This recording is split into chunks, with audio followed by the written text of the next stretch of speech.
My first topic of discussion is how to take tests. And this is very general. Um, you might find it maybe obvious, but it's not necessarily obvious. So it is worth mentioning it once again. So the first question is, why do we take tests?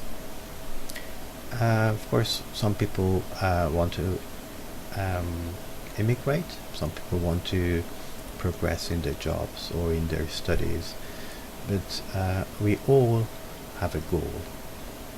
I think we agree on that.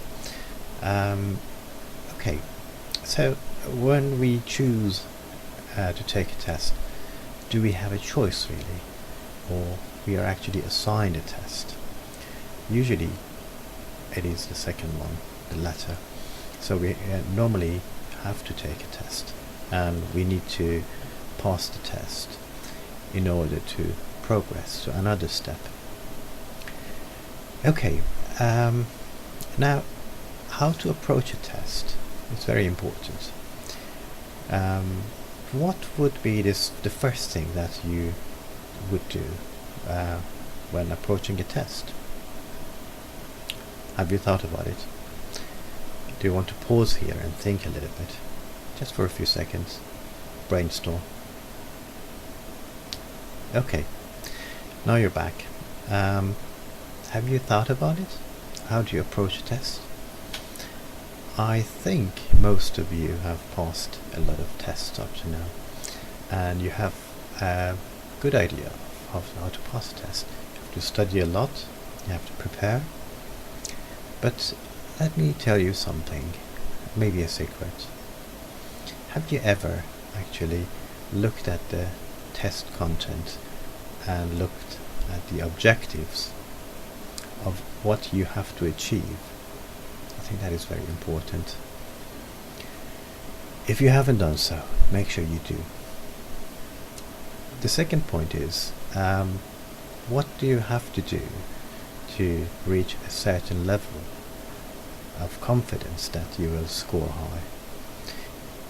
I think you agree, if you always go for the bare minimum for the pass mark, you won't necessarily make it.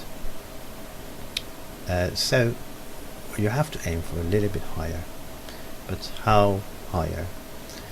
Of course you don't want to become disappointed, but everybody knows themselves. Make sure you leave plenty of time. That's obvious, isn't it?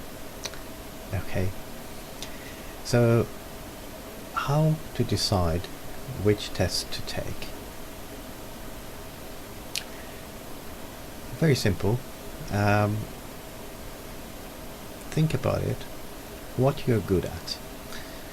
If you are better with English, British English or Australian English, go for the IELTS. If you're better with American English, go for the TOEFL. But let me tell you something, you can score better in TOEFL if you know good grammar. IELTS is tricky. Same thing is with the occupational English test, which is an Australian examination. That is also tricky. Why is the reason? Why do we call these examinations tricky? I tell you what, that's because we're not used to them. For me, I have actually studied in an American system, therefore it's easier for me to take a TOEFL. But when I was moving to the UK, I had to take the IELTS exam and I had to pass it. Therefore I started to research, and I learned that IELTS is tricky, but we have made a myth of IELTS. It's not that tricky.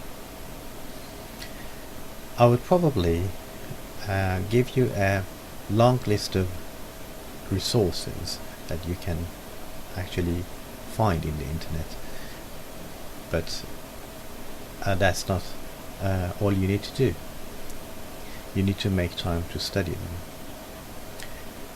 Anyways, I think our next lecture would be how to approach each component of the IELTS test, to have a discussion about the objectives and how we can achieve them, and how to set a certain level of achievement. Okay, so see you in a bit.